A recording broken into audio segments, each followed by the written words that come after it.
I'm Logan Crawford, and right now on Spotlight, we dive into the gripping world of Bebop Noir with an amazing author. His name is John Ireland. This captivating anthology, rooted in LA, explores the intricate human dramas and comedies of life where the only technology that matters is the human heart. Join us right now as we uncover the stories and characters that make this final installment of the Los Angeles stories a must-read. We're delighted to have this very talented author join us here today on Spotlight. We thank the team at Atticus Publishing for helping us put him in the spotlight today. And we ask viewers like you to support authors like him by subscribing to our channel and by purchasing his remarkable books. The links are below this interview. John, great to see you here today on Spotlight. Good. Wonderful to be here. Thank you. My pleasure. Great having you on the show. What inspired you to create the anthology, The Los Angeles Stories? Actually, it was a simple marketing idea.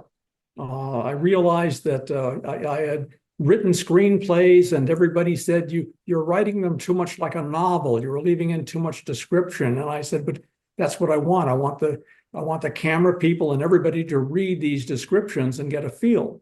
And so finally, I said, well, maybe I should just start writing books and leave the screenplays on the side. And so I did that. And as I studied marketing, they said, well, if you're having a series of books, people will grab onto that more. The readers will feel more comfortable buying one. So I created the concept of the LA stories, which all my writing is set in. And it started falling in line. The first book had a private eye named Eddie Fate, and he makes the mistake of falling in love with his client, and it went on and on and on. Horace Pope Loves to Steal was about a thief, and it just kept going. The Sentimental Assassin is a retired killer, and but all of them are set in LA, and you become aware of Los Angeles. You see it from different characters' points of view. You begin to sense the history of the city, and so that was my pleasure. It was fun to write about the city I grew up in. Were you inspired by the great noir novelists like Raymond Chandler and Philip Marlowe and his stories and so forth? Yes, and even Mickey Spillane Mm-hmm. and on a modern level, James Ellroy. Mm-hmm. And growing up in Hollywood, life was a 2-hour movie. I had trouble defining reality and movies. And so it all became just one big, giant 2-hour movie. The great little films, one called Suddenly, another one called Private Hell 36. All of these movies, and my grandmother used to take me to them late at night. We'd go out all night long seeing movies. And so that shaped my writing. It shaped my storytelling. It shaped how I even think. And so Bebop Noir became the culmination of these 6 books. And I'll go back to crime fiction, but I'm working on something else now. But Bebop Noir was a logical evolution of the whole feelings I was trying to capture. Let's tell the folks at home a little bit about Bebop Noir. Give us an overview, if you would. Well, I've always loved music, and long ago I decided I'm going to learn to play an instrument before I pass away. And so I took up the saxophone, and that led me into the world of jazz. I started going to sessions with my teacher, and we'd go to these little clubs late at night around Los Angeles, and I'd watch how the musicians interacted with each other and how they didn't even have a chance to sit down and talk. They just got onto the bandstand and they had codes, and they would just be able to with a nod, with a look, with how the drummer gave a certain tap on the third beat of a measure. All of these little things I began to see and say, this is fascinating. This is a whole interesting world. And then I also realized that there were journeyman musicians, people who worked 1 week in Lancaster, another week in Newport Beach, had a couple of students they taught in the middle. And so all of these things began to shape the character of Johnny Something Else, which is in Bebop Noir, and his world. And so that was the sort of that. And then the second part of the book about the serial killer and the obese cop. And I have always been fascinated with crime and how most crimes never get solved. You know, Right.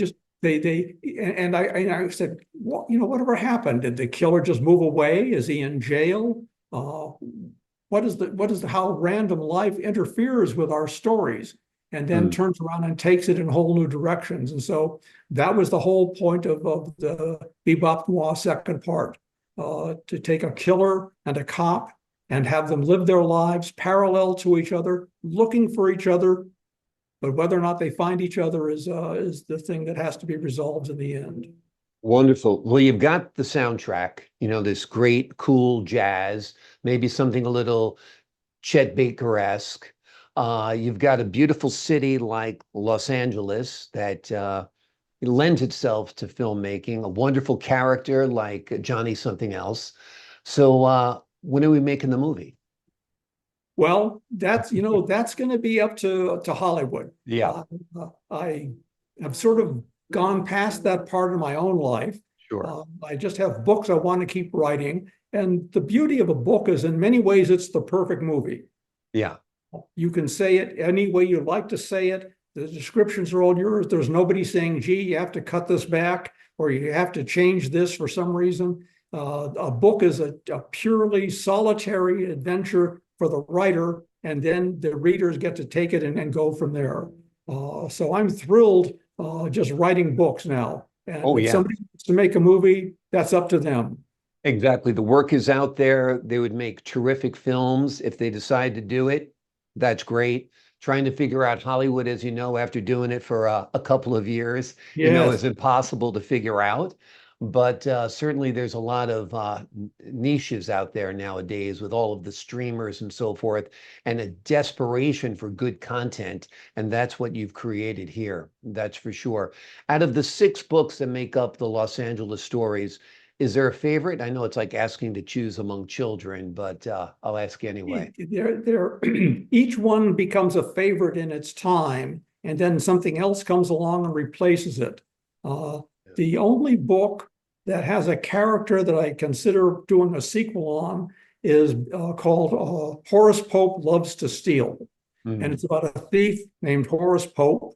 And in the first book on him, he has an ex-wife who he still has affairs with. She runs into a perpetual grad student on jury duty, and the 2 women decide they can steal the killer's $1 million that hasn't been found yet and convict him and do well for their own lives. And so that's where they drag in Horace to help them become how to steal from a thief. And it's a fun romp because it even ends up in Paris for the end of the movie, and then comes back to LA. So all of these things are just part of the thing that make it fun to write. And I don't really ever know for sure where it's going to go. I let the characters and their own passions and emotions take me there. So I become an audience as well. Yeah. Yeah, it's amazing. Getting up in the morning. I like to write first thing in the morning, creating that world in your mind, living in it for a while. You're in that diner in downtown LA when the fat-bellied cop walks in at 3 a.m. It's just great being there. I think there's a thrill about writing that is only perhaps matched by an actor who's fully immersed in a character. So I think when you're really writing well, you are that character. It's like living in that person's skin for a while, don't you think? Yes, yes. In fact, Shakespeare said it beautifully, all the world's a stage and all the people are players. And growing up in an acting family, I took that to heart. And so in many respects, my part in this world is as a writer. That's the part I'm playing. I'm an actor, but I'm also a writer. And the fun of doing this is I would love to live forever. I am having a wonderful time in life, and my short-term goal is to live to be 100. And then after that, I have no limitations. Exactly. Well, that's a worthwhile goal for sure. What are you working on now? You said you're working on another book or something. Tell us about your latest project. I'm struggling, and a book starts for me. It can start with just a line of dialogue or a sense of a mood, or somebody does something and it becomes the story. In this case, it was a painting done by my mother, and I called it the Paris Apartment. And it's this beautiful little, it's very much like a Matisse kind of a painting. And I said, and I have it in, hang it in my wife's in my bedroom. And I looked at that and I said, if I wanted to tell the story of my mother and my father, that would be the cover of the book. And that would be the title, The Paris Apartment, which is metaphorically paradise, which we all chase and never sometimes get to. But the journey becomes the paradise. And so then I also have this great love of Italian lifestyle and cooking. And so then I started saying, well, there's a part of this book that has to be called The Italian. So it's a combination. It begins with the story of my father, told through a very short period of time. A summer when he took me to Europe with him, I was 14, his girlfriend was 18, and we were all on this beautiful ocean liner. And it was a magical summer, an insane summer. For a 14-year-old boy, it was the wildest dreams you could think of. Amazing. And then another part of the book becomes the story of my mother and her mother. And so the family starts to spill out of you like blood. And the fun part is that you get to pay homage to them and give them the love you want. At one point, somebody said, you should write about your father. And I said, I can't ignore my mother. And so I did a short one-act play in which the two of them meet in heaven. And they immediately pick up where the divorce left off. And and yet you see the love they have for each other. You see the disappointment they have for each other. And so that will become part of this whole book, The Paris Apartment.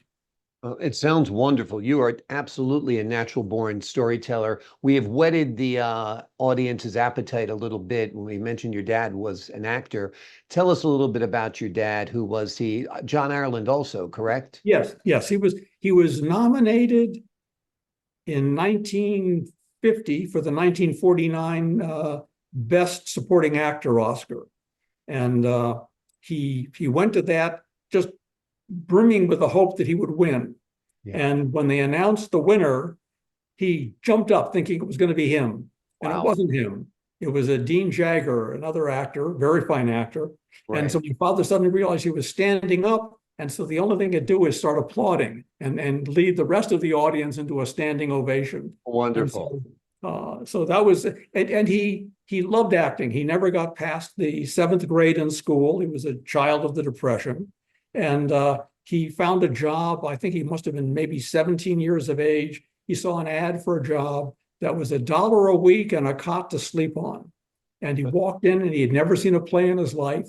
And it was for a little Shakespearean theater company financed by the federal government under the Depression work project they created. The WPA, yeah. And he walked in and he saw all these empty seats. And the director on stage called him up and said, you take a spear and stand over there. And so he did that. And that began his whole formal education, really, which was Shakespeare.